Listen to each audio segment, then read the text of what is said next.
الحمدللہ والصلاة والسلام علی رسول الکریم واعوذ باللہ من الشیطان الرجیم بسم اللہ الرحمن الرحیم۔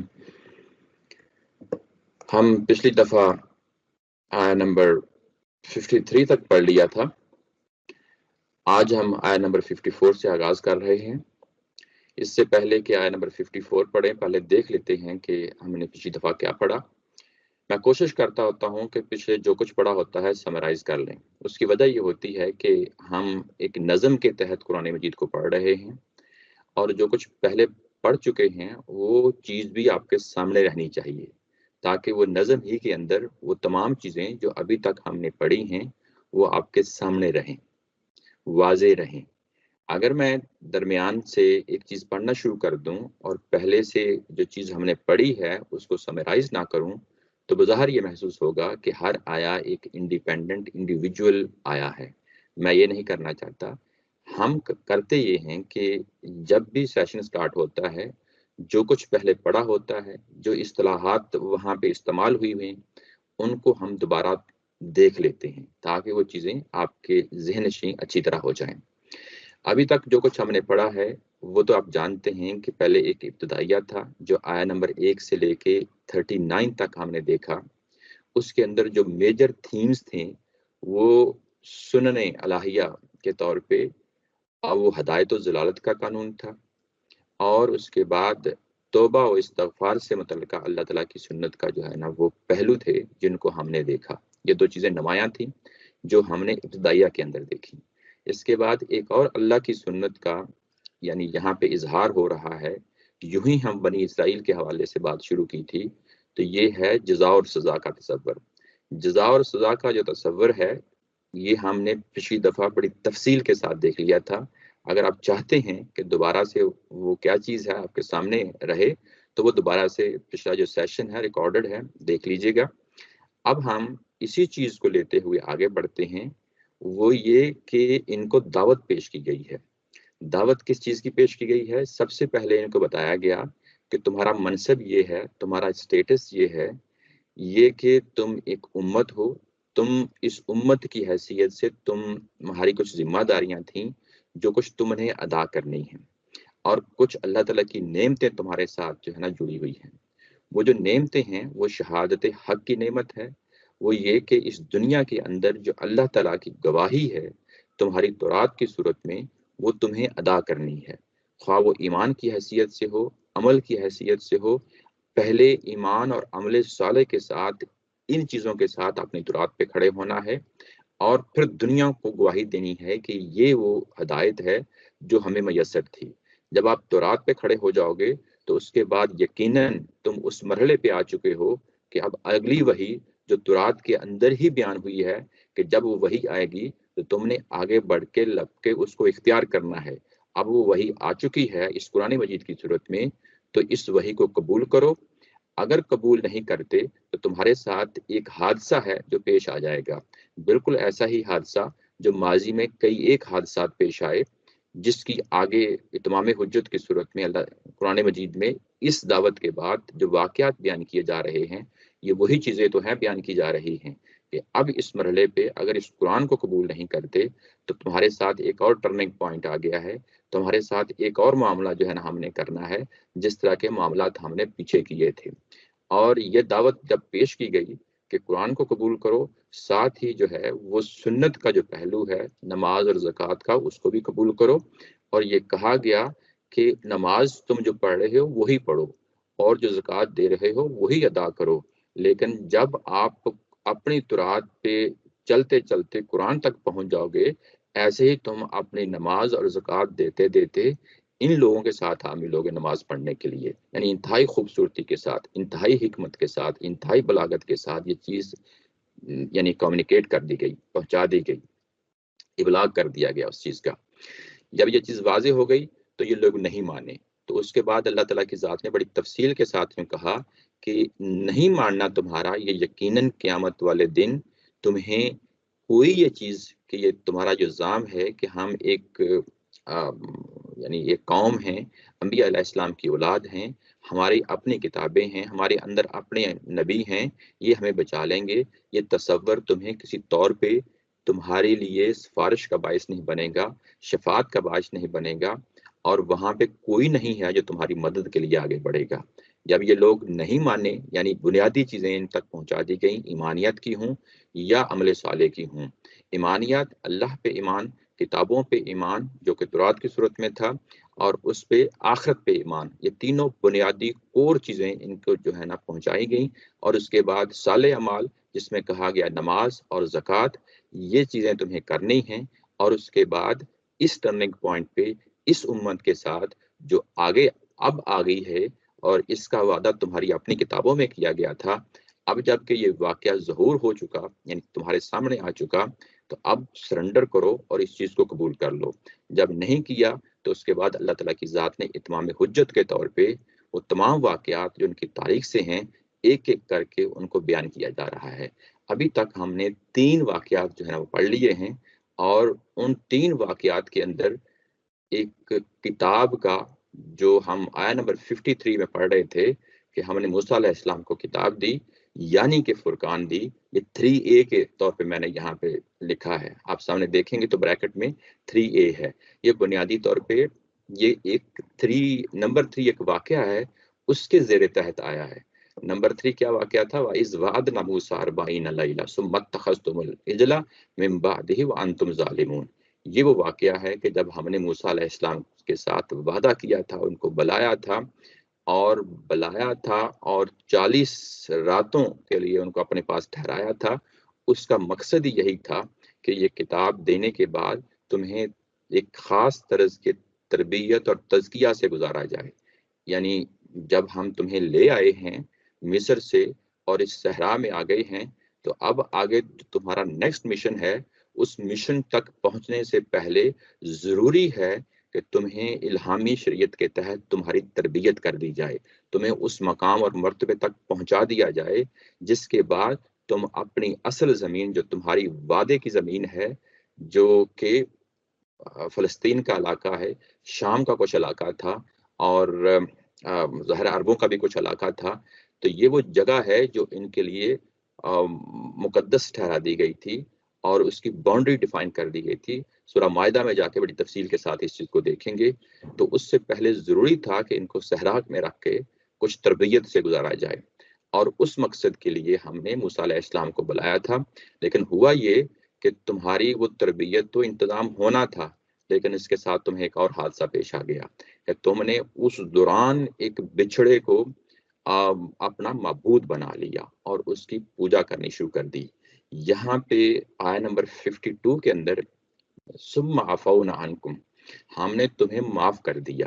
اب یہاں پہ دیکھیں کہ یہ ون سائیڈڈ سٹیٹمنٹ ہے، ون وے جو ہے نا یہاں پہ سٹیٹمنٹ دی جا رہی ہے، وہ یہ کہ ہم نے تمہیں معاف کیا، لیکن یہ نہیں بتایا کہ کیسے ہم نے تمہیں معاف کیا۔ یہ آگے آیا نمبر 54 میں جو ہے نا ہم جا کے تفصیل کے ساتھ دیکھتے ہیں۔ یعنی یہ جو تصور ہے معاف کرنے کا، کیا یہ ون سائیڈڈ ہوتا ہے؟ ایسا نہیں ہوتا۔ یعنی یہ انیشیٹو ہمیشہ پہلے انسانوں کی طرف سے ہوتا ہے، جیسا کہ پہلے ہم نے حضرت آدم علیہ السلام کے حوالے سے دیکھا کہ جب ان کے ضمیر پکار اٹھا کہ میں خطا پہ ہوں، مجھ سے غلطی ہو گئی، تو وہ فوری لوٹتے ہیں۔ یہ لوٹنا جو ہے یہی تو توبہ کہلاتا ہے۔ تو جب آپ لوٹتے ہیں تو اس کے بعد اللہ تعالیٰ کی ذات جو ہے نا اس لوٹنے پہ خوش ہوتی ہے اور تمہیں معاف کر دیتی ہے۔ تو یہاں پہ دیکھیں کہ ثم عفونا عنکم من بعد ذلک لعلکم تشکرون، میں نے تمہیں معاف کر دیا۔ کیا یہ ون سائیڈڈ تھا؟ نہیں، یہ ایسا نہیں تھا۔ آیہ نمبر 54 میں جا کے اس کو کھولا ہے درمیان میں۔ اور کیا وجہ ہے کہ میں نے تمہیں معاف کر دیا؟ کہ تاکہ تم شکر ادا کرو۔ یہ شکر ادا کرنے کی کیفیت کیا ہوتی ہے؟ کہ جس میں انسان توبہ کر لیتا ہے، رجوع کر لیتا ہے، اور اللہ کی رضا حاصل کرنے کے لیے تودع کرتا ہے، اللہ کی نعمتوں پہ شکر ادا کرتا ہے۔ اللہ کی ظاہر ان کے پاس تو اس وقت اللہ کے رسول موجود تھے، تورات موجود تھی، تو انہوں نے شکر کے مقام پہ کھڑے ہونا تھا۔ ان واقعات کے اندر جو کی ورڈ ہے وہ شکر کا جذبہ ہے، یعنی یہ بار بار لفظ آئے گا جب بھی قرآن مجید پڑھیں، تو وہ جو لفظ بار بار آتا ہے وہ کی ورڈ ہوتا ہے، اس پہ فوکس کرنا ہوتا ہے، اس پہ ٹھہر کے ہمیں دیکھنا ہوتا ہے کہ یہ کیا چیز ہے، وہ کیا وجہ ہے جس چیز کو یہ بار بار رپیٹ کیا جا رہا ہے۔ تو یہاں پہ تشکرون کا جو لفظ آیا ہے آگے بھی دیکھیں گے یہ بار بار آ رہا ہے، اور اس کو ابھی سے نوٹ کر لیں۔ آگے بڑھتے ہیں تو اسی واقعہ کے اندر یہ کہ ہم نے موسیٰ علیہ السلام کو کتاب دی، تورات دی، فرقان دی تاکہ تم ہدایت حاصل کرو۔ یہ جو 40 راتوں کا جو وعدہ تھا جس میں حضرت موسیٰ علیہ السلام کو بلایا گیا، وہ ہم نے یہاں یہ بتایا جا رہا ہے کہ تمہارا بچھڑا جو ہے وہ تو تم نے عبادت کے لیے تیار کر لیا، لیکن کیا یہ اللہ کا وعدہ جو تھا وہ انکمپلیٹ چھوڑ دیا؟ نہیں، ہم نے کتاب دے کے چھوڑی تاکہ وہ تمہارے درمیان حق اور باطل کا فیصلہ کرے، تمہیں بتائے کہ توحید کیا ہوتی ہے، شرک کیا ہوتا ہے۔ یہ حق اور باطل کا فیصلہ کرنے والی کتاب تمہارے درمیان ہم نے اتار کے چھوڑی تاکہ تم ہدایت پہ آ جاؤ۔ اور وہ جو اوپر بات کہی تھی کہ ہم نے تمہیں معاف کر دیا، اس کو اب آیا نمبر 54 جو اگلی آیا ہے جو اب ہم نے پڑھنی ہے وہ یہ کہ وَإِذْ قَالَ مُوسَىٰ لِقَوْمِهِ يَا قَوْمِ إِنَّكُمْ ظَلَمْتُمْ أَنفُسَكُمْ بِاتِّخَاذِكُمُ الْعِجْلَ۔ یعنی موسیٰ علیہ السلام نے اپنی قوم سے کہا کہ اے میری قوم، تم نے ظلم کیا ہے، تم نے ظلم کیا ہے، اپنی جانوں پہ ظلم کیا ہے۔ یہ جو اوپر 51 کے اندر بھی اگر آپ دیکھیں تو یہی لفظ آیا ہے۔ یہ 51 کے اندر وَأَنْتُمْ ظَالِمُونَ، یعنی یہ کہ تم نے بچھڑے کو اپنے معبود کے طور پہ اختیار کر لیا اور تم اپنی جانوں پہ ظلم ڈھا رہے تھے۔ یہ جو ظلم لفظ ہوتا ہے یہ اردو زبان میں جب لفظ استعمال ہوتا ہے تو عمومی طور پہ ایک ہی معنی میں استعمال ہوتا ہے، وہ یہ کہ کسی پہ زیادتی کرنا۔ لیکن عربی زبان میں جب خاص طور پہ قرآن مجید کے اندر یہ لفظ استعمال ہوتا ہے تو جس جگہ پہ یہ ہوتا ہے وہاں ٹھہر کے دیکھ لیں کہ یہ کیا مطلب ہے اس کا۔ ہو سکتا ہے کہ زیادتی کرنے کے معنوں میں ہو سکتا ہے یہ شرک کے معنوں میں ہو سکتا ہے کہ اس کا کوئی اور معنی ہو، یعنی کفر کے معنوں میں بھی یہ لفظ استعمال ہوتا ہے۔ تو جس جگہ پہ یہ لفظ آیا ہے وہاں ٹھہر کے اس کو دیکھ لینا چاہیے کہ یہاں کس معنی میں آیا ہے۔ تو یہاں پہ جب 51 میں بھی استعمال ہوا اور اس کے بعد اب 54 میں بھی یہ استعمال ہوا ہے، تو یہاں پہ بھی اگر آپ دیکھیں تو دونوں جگہوں پہ یہ شرک کے حوالے سے ہے۔ شرک یعنی یہ ظلم ہوتا ہے یا ظلم جو لفظ ہوتا ہے، یہ اس کا اصلی معنی یہ ہے کہ کسی چیز کو اس کی اپنی جگہ سے ہٹا دینا، یعنی یہ لفظی معنی ہے۔ تو جب آپ کسی کے ساتھ ظلم کرتے ہیں تو گویا کہ آپ انصاف کو اپنی جگہ سے ہٹا رہے ہوتے ہیں۔ ایسے ہی جب آپ شرک کر رہے ہوتے ہیں تو گویا کہ اصل مقام اور مرتبہ تو توحید کا ہے، آپ نے توحید کو ریپلیس کر دیا ہے، اس کو ہٹا دیا ہے، اور اس کے نتائج ظاہر بھگتنے کے لیے پھر آپ تیار ہو جاتے ہیں۔ تو یہ قرآن مجید میں بتایا گیا کہ سب سے بڑا جو جرم ہے اس کائنات کا وہ یہی تو ہے جس کو ہم شرک کہتے ہیں۔ شرک کے بارے میں سورہ لقمان میں کہا گیا ان الشرک لظلم عظیم، یہ بہت بڑا ظلم ہے، یہ بہت بڑا ظلم ہے۔ اور اس کے بارے میں ہمیں یہ بھی معلوم ہے کہ قرآن مجید میں یہ سورہ النساء کے اندر ہے ان اللہ لا یغفر ان یشرک بہ ویغفر ما دون ذلک لمن یشاء۔ یہ اللہ تعالیٰ کی سٹیٹمنٹ ہے النساء کے اندر آیہ نمبر 116۔ بتایا جا رہا ہے کہ قیامت والے دن اللہ ہر چیز کو معاف کر سکتا ہے، یعنی کوئی بھی جرم کر کے انسان آئے گا تو اس کو معاف کر سکتا ہے، لیکن ایسا جرم جس کو ہرگز معاف نہیں کیا جائے گا، وہ اللہ کے ساتھ اگر کسی کو شریک ٹھہرا کے آگے ہو قیامت والے دن تو یہ ہرگز معاف نہیں کیا جائے گا۔ یہ اپنی نوعیت کے لحاظ سے اس طرح کا یہ معاملہ ہے۔ تو یہاں پہ جب تم نے یہ کام کر لیا ہے اور یہ کیا کیا کہ باتخاذکم العجل، تم نے ایک بچڑے کو معبود بنا لیا ہے۔ یہاں معبود کا لفظ نہیں آیا، یہ یعنی ایک جس کو ہم حذف کہتے ہیں قرآن مجید کے اندر، یہ کامن سی چیز ہے، یہ زبان کا پہلو ہے کہ بعض اوقات ایک چیز واضح ہوتی ہے، انڈرسٹوڈ ہوتی ہے، وہ بیان نہیں کی جاتی۔ تو یہاں پہ جب تم نے بچڑے کو اختیار کر لیا، کس حیثیت سے اختیار کر لیا؟ یہ کہ تم نے معبود کی حیثیت سے اختیار کر لیا۔ اب جب یہ کر لیا تو اس کے لیے کہا گیا کہ فتوبوا الی بارئکم، اب تم اپنے بنانے والے اپنے خالق کی طرف لوٹو۔ یہ جو لفظ باری لفظ استعمال ہوا ہے یہ قرآن مجید کے اندر بھی جو ہے نا مختلف جگہوں پہ یہ لفظ آیا ہے، یہ اور خالق جو لفظ ہے یہ دونوں میں کوئی خاص اتنا فرق نہیں ہے۔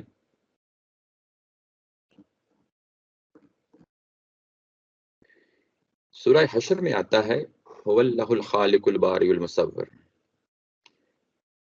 کہ خالق ہے، باری ہے اور مصور ہے۔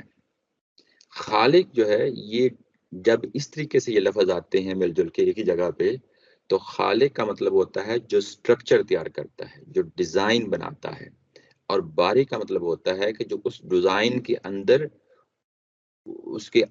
اس کو ٹھیک ٹھاک کر دیتا ہے، اس میں چیزوں کو اضافہ کرتا ہے تاکہ اس ڈیزائن کی شکل آگے بڑھے، اور جب وہ چیز مکمل ہو جاتی ہے تو مصور کا لفظ استعمال ہوتا ہے، یعنی چیز کو مکمل کرنے کے لیے مصور، باری کا جو ہے وہ اس چیز کے اندر جو تصویر ہے، وہ خاکہ جو بننا ہے اس کے لیے لفظ باری آتا ہے، اور خالق جو ہے وہ اس کو اوریجنلی جو بالکل سٹارٹ سے ڈیزائن اور سٹرکچر ہوتا ہے، ابھی کھڑا نہیں ہوتا، سکیچ ہوتا ہے، تو اس سے جو چیز آپ کھڑی کرتے ہیں وہ باری کی فیز میں داخل ہوتی ہے، اور باری کے بعد وہ مصور کی فیز میں داخل ہو جاتی ہے۔ تو یہاں پہ لفظ باری کا لا کے یہ بتایا گیا ہے کہ اصلاً جو پیدا کرنے والی ذات ہے وہ اللہ تعالیٰ کی ذات ہے، نہ کہ انسان ہیں۔ انسانوں کے اندر یہ صلاحیت ہے ہی نہیں۔ تم نے بچڑا بنایا، دانتوں سے بنا لیا، اور اس کے بعد اس کو تم خدا کا درجہ دے دیا، معبود کا درجہ دے دیا۔ اب یہ موقع ہے کہ اپنے اصل باری کو، اپنے اصل خالق کو پہچانو، اس کی طرف لوٹو، اور لوٹنے کے لیے کہا کہ فقتلوا انفسکم، تم اپنے آپ کو قتل کرو۔ یہاں پہ لفظ آیا ہے فقتلوا انفسکم، اپنے آپ کو قتل کرو۔ کیا مطلب اپنے آپ کو قتل کرنے کا؟ یعنی ہم اپنے آپ کو جب خودکشی کر لیتے ہیں تو وہ بھی تو اپنے آپ کو قتل کرنا ہی ہوتا ہے۔ نہیں، یہ بات یہاں پہ نہیں کہی گئی۔ یہ بات یہ کہی گئی ہے کہ اپنے لوگوں کو ہی قتل کرو، ان لوگوں کو قتل کرو جو یہاں پہ بچڑے کی پوجا میں ملوث ہوئے، عبادت میں ملوث ہوئے، ان کو قتل کرو۔ ذالکم خیر لکم عند بارئکم، یہی بات تمہارے پروردگار کے پاس، تمہارے خالق کے پاس، تمہارے مالک کے نزدیک یہی چیز بہتر ہے کہ تم یہ کام کرو۔ فتاب علیکم، جب تم نے یہ کام کر لیا، اس کے بعد انہ هو التواب الرحیم، تو وہ اللہ تعالیٰ کی ذات ہے جو معاف کرنے والی ہے، بخشنے والی ہے، اور رحیم ہے، جس کی شفقت ابدی ہے۔ یہاں پہ جب یہ کہا گیا کہ تم اپنے لوگوں کو قتل کرو، تو یہ بائبل کے اندر بھی یہ واقعہ اسی طریقے سے نریٹ ہوا ہے۔ کیوں قتل کرو؟ اس لیے کہ تم نے یہ جو کام شرک پہ مبنی کیا ہے، یہ لازمی طور پہ ایک سزا رکھتا ہے، اور یہ سزا جب تک تم کو دی نہیں جائے گی تم پاک نہیں ہوگے۔ یہ پاک نہیں ہوگے، یہ اگر آپ دیکھیں تو اگلے جو حاشیہ نمبر 134 ہے، اس کے اندر اس کو بڑی تفصیل کے ساتھ جو ہے نا وہ کیا گیا ہے۔ یہ جو سزا ہوتی ہے شرک کی رسولوں کے دور میں، کہ اگر رسولوں کے دور کے اندر ہوتے ہوئے لوگ اسلام قبول کریں، اسلام قبول کریں اور اس کے بعد واپس لوٹ جائیں، اس کو ہم ارتداد کی سزا کہتے ہیں۔ یہ سزا جو ہے یہ ہم سورہ بقرہ میں جا کے بھی دیکھیں گے۔ یہاں پہ اہل ایمان کے لیے بھی جب مکہ فتح ہو گیا اور اس کے بعد یہ طے کر دیا گیا کہ ان لوگوں پہ اتمام حجت ہوا ہے، اتمام حجت ہوا ہے، اور وہ لوگ جنہوں نے ابھی تک اسلام قبول نہیں کیا، ابھی تک کفر پہ ڈٹے ہوئے ہیں، ان کی سزا بھی یہی ہے کہ اب ان کو تحت دیکھ کر دیا جائے، اور وہ لوگ جو انہوں نے اسلام قبول کر لیا، اگر وہ خدا نخواستہ واپس لوٹ جاتے ہیں، اصرار کرتے ہیں، شرک پہ مبنی یعنی اپنی زندگی گزارتے ہیں، تو ان کے لیے بھی سزا یہی ہے کہ ان کو تحت دیکھ کر دیا جائے۔ یہ وہ سزا ہے جس کا یہاں پہ ذکر کیا جا رہا ہے۔ اچھا، اور جب یہ سزا ان کو دے دی گئی تو ہمیں پتہ چلتا ہے بائبل سے کہ یہ تقریباً یہ کتنے لوگ تھے؟ یہ ہزاروں میں لوگ تھے، یہ کچھ سینکڑوں میں نہیں تھے، دسیوں بیسیوں نہیں تھے، ہزاروں میں تھے۔ 3000 کا جو ہے نا تقریباً یہ لوگ ہیں جو بائبل کے اندر یہ ہمیں پتہ چلتا ہے کہ یہ مارے گئے اس ساری صورتحال کے اندر۔ یہ واقعہ بس اتنا ہی نہیں ہے کہ ہم اس کو ایسے ہی پڑھ کے بس آگے گزر جائیں۔ یہ واقعہ تھوڑا میں چاہتا ہوں کہ آپ لوگوں کے سامنے اس کی تفصیل کھولوں۔ وہ یہ کہ میں ظاہر ہے پڑھ کے تو آگے گزر جاؤں گا، آپ مطمئن ہو جائیں گے اس چیز سے، لیکن یہ ہماری موجودہ زندہ سوسائٹی کے اندر یہ مسائل کریٹ کرتے ہیں۔ یہ اس طرح کی جو ہے نا آیات وہ ہمارے لیے تو شاید نہیں کرتے، لیکن وہ لوگ جو ان آیات کو پڑھتے ہیں اور اس کے بعد اپنے معاشرے کے اندر شرک دیکھتے ہیں، اور شرک کا کلا کما کرنے کے لیے وہ پھر تلوار اٹھاتے ہیں، بندوق اور ہتھیار اٹھاتے ہیں اور لوگوں کو مارنا شروع کر دیتے ہیں۔ یہ بات واضح رہنی چاہیے کہ قرآن مجید کے اندر کسی کو سزا دینے کا جو تصور ہے یہ صرف اور صرف دو ہی صورتیں ہیں. یہ سورہ مائدہ میں جا کے پڑھیں گے. وہ دو صورتیں کون سی ہیں؟ سورہ مائدہ کی آیت نمبر 34 ہے، من قتل نفسا بغیر نفس او فساد فی الارض فکأنما قتل الناس جميعا. یعنی دو ہی صورتیں ہیں، جا کسی شخص نے کسی شخص کو قتل کیا ہو، جو قاتل ہے وہ پھر حکومت اس کو سزا دیتی ہے کہ وہ اس کو بھی قتل کر دیا جائے. یعنی قاتل جو ہے اس کی سزا یہی ہے کہ اس کو بھی قتل کر دیا جائے. یہ ایک پہلو ہے.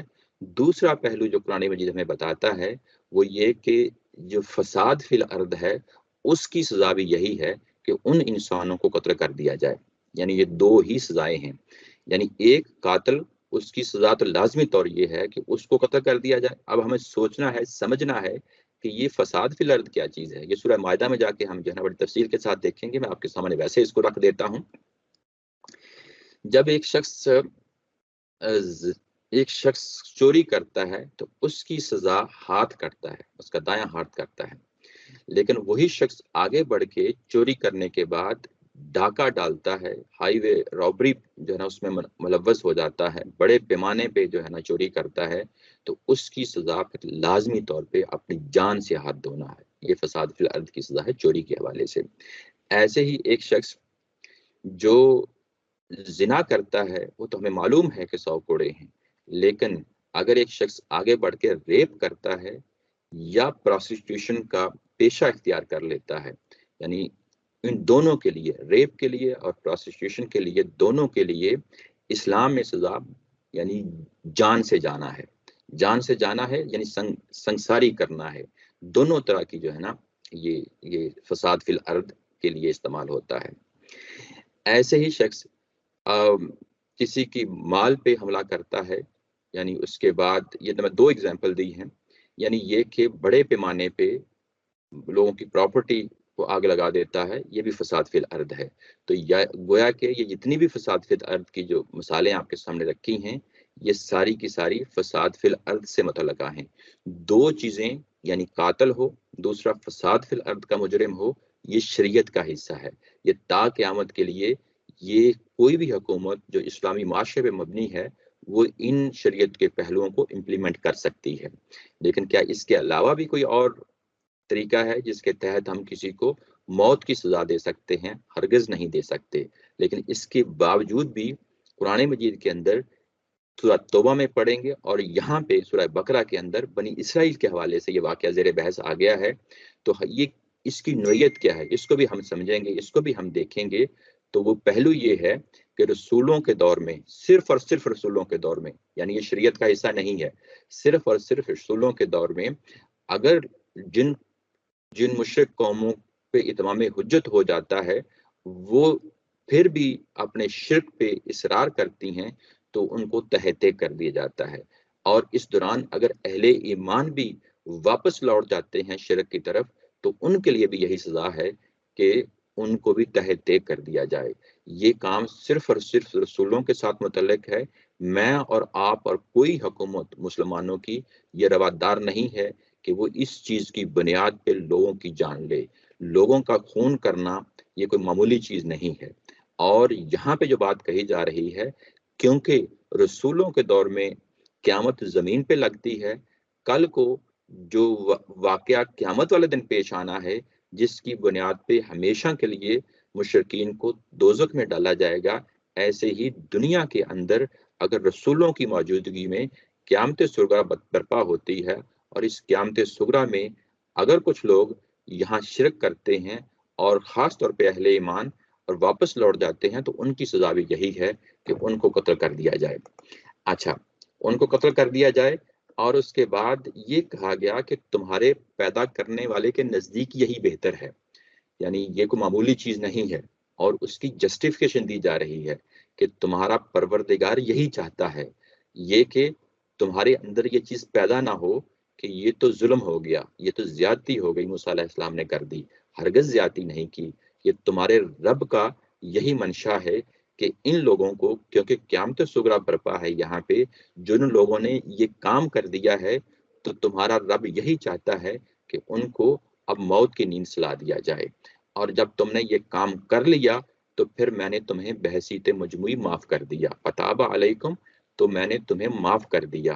جو اوپر بات کہی تھی نا کہ میں نے معاف کر دیا، اب ہمیں پتہ چلا کہ وہ کس پہلو سے معاف کیا ہے، اور یہ کیوں معاف کیا؟ اس لیے معاف کیا کہ قوم کے اندر تطہیر ہو۔ یہ بڑا اہم جو ہے نا کنسپٹ ہے۔ جب دنیا کے اندر رسول آتے ہیں، اتمام حجت ہوتا ہے، تو وہ جو لوگ مسلمانوں کی صفوں کے اندر ہوتے ہیں ان کی بھی تطہیر ہوتی ہے۔ ایک لفظ ہوتا ہے تزکیہ، ایک ہوتا ہے لفظ تطہیر۔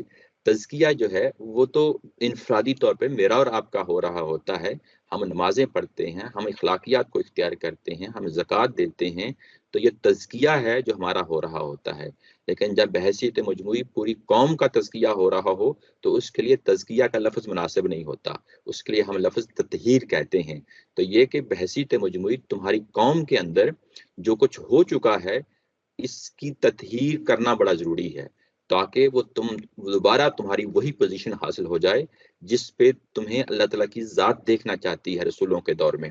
یہاں پہ ایک خاص پہلو ہے، میں آپ کی طرف یعنی آپ کی توجہ اس کی طرف مبذول کرانا چاہتا ہوں۔ یہ 134 کا جو حاشیہ ہے اور یہاں پہ جو حوالہ دیا گیا ہے ڈیٹرانومی کا بائبل سے، وہاں پہ آخری جملے ہیں میں نے ہائی لائٹ کیے ہیں، چنانچہ اس دن لوگوں میں سے تقریباً 3000 مرد خیت آئے۔ مرد خیت آئے یہ محاورے ہیں کہ یعنی قتل کر دیے گئے۔ اور موسیٰ نے کہا آج خداوند کے لیے اپنے آپ کو مخصوص کرو، یعنی وہی لفظ جو اوپر آیا ہے نا کہ توبہ کرو، اپنے آپ کو مخصوص کرو، یعنی کیسے؟ یعنی بائبل کا بیان اور قرآن کا بیان جو ہے وہ کس خوبصورتی کے ساتھ جو ہے نا ان چیزوں کو بیان کر رہا ہے۔ یعنی اپنے ایمان کی تجدید کرو، جب تم رجوع کرتے ہو، توبہ کرتے ہو، تو یہ ایمان کی تجدید ہی تو ہوتی ہے۔ بلکہ ہر شخص اپنے ہی بیٹے اپنے ہی بھائی کے خلاف ہو، یعنی اپنے ہی بیٹے اپنے ہی بھائی کے خلاف ہو، یعنی جن لوگوں نے یہ جرم کیا ہے شرک کا، وہ اپنا بیٹا ہی کیوں نہ ہو، اپنا بھائی ہی کیوں نہ ہو، وہ قتل ہونا چاہیے، تاکہ وہ تم کو آج ہی برکت دے۔ کتنی خوبصورت بات ہے کہ آج تم کو برکت دے، یعنی کہ وہ تمہیں ری انسٹیٹ کر دے، تمہیں وہی پوزیشن دے دے جس پوزیشن میں تمہیں میں دیکھنا چاہتا ہوں۔ یعنی جیسا اوپر بیان کیا گیا تھا نا کہ ذالکم خیر لکم عند بارئکم، یعنی جس پوزیشن میں تمہیں دیکھنا چاہتا ہوں، جس بلیسنگ میں، جس شکر میں تمہیں لانا چاہتا ہوں، وہ تطہیر ہی تو ہے، اور کیا ہے؟ تطہیر ہوگی تمہارے معاشرے کی تو تمہیں وہ پوزیشن مل جائے گی۔ یعنی وہ جو اللہ تعالیٰ کی ذات نعمت دیتی ہے آپ کو فضل دیتی ہے، آپ کو کرم دیتی ہے، جب تک تمہارے اندر یہ شرک بنتا رہے گا تب تک یہ نہیں ہو سکتا۔ شرک اگر تمہارا دایاں ہاتھ کرتا ہے اور بائیں ہاتھ کو پتہ چلتا ہے کہ دائیں ہاتھ نے شرک کر دیا ہے تو دائیں ہاتھ کو کاٹ دیا جائے گا۔ ایسے ہی بائیں ہاتھ نے شرک کیا، دائیں ہاتھ کو پتہ چلتا ہے تو بائیں ہاتھ یہ محاورتاً آپ سے بات کر رہا ہوں، تو گویا کہ آپ کو یہ متنبع رہنا پڑے گا۔ یہ قیامت صغریٰ کے دور کے اندر یہ چیز لازمی ہو جاتی ہے۔ یہاں پہ آگے استاذ محترم نے کچھ جو ہے نا چیزیں بیان کی ہیں کہ یہ سب کچھ کیوں کیا گیا، اس لیے کہ تمہاری جماعت کے اندر تطہیر ہو، یہ ایک پہلو۔ دوسرا یہ قتل عام ہوا ہے، تمہارے اندر خدا کی دینونت صغریٰ کا ظہور ہے۔ دینونت صغریٰ کیا ہوتی ہے؟ جو زمین پہ رسول کی موجودگی میں قیامت لگتی ہے، یہ اس کا ظہور ہے، اور توحید کے معاملے میں تم ہمیشہ متنبع رکھے گا یہ واقعہ۔ تیسرا پہلو یہ ہے کیونکہ تم نے یہ جرم خود کیا ہے اور یہ جرم تمہارے اپنے کرنے کی وجہ سے ہوا ہے، تو اس کی سزا تمہیں لازمی طور پہ بھگتنی پڑے گی، اس کا کفارہ ادا کرنا پڑے گا۔ جب تم سزا بھگت جاؤ گے، کفارہ ادا کر دو گے اپنی جانوں کی طرف کرنے کی وجہ سے، تو تمہارا گناہ معاف ہو جائے گا اور تمہارے پروردگار کی رحمتیں اور برکتیں ایک مرتبہ پھر تمہیں حاصل ہو جائیں گی۔ اور اس کے بعد یہ واقعہ بیان کر چکنے کے بعد آگے بڑھتے ہیں، تو پھر آگے جو نمبر 4 ہے وہ یہ ہے کہ وَإِذْ قُلْتُمْ يَا مُوسَىٰ لَن نُؤْمِنَ لَكَ حَتَّىٰ نَرَى اللَّهَ جَهْرًا، ہم اے موسیٰ تم پہ ایمان نہیں لائیں گے، ہم تمہاری بات کو ہرگز یقین سے نہیں دیکھیں گے جب تک ہم اللہ کو اپنی کھلی آنکھوں سے نہ دیکھ لیں۔ یہ جو جہرہ کا لفظ ہے یہ ہوتا ہے کھلی آنکھوں سے دیکھ لینا، یہ کہ موسیٰ علیہ السلام اللہ تعالیٰ کی ذات کے ساتھ کلام کرتے ہیں، ان سے وحی ریسیو کرتے ہیں، وصول کرتے ہیں، یہ ان لوگوں کے لیے پچھلے کئی سال سے واقعہ پیش آ رہا تھا، مصر کے اندر بھی رہتے ہوئے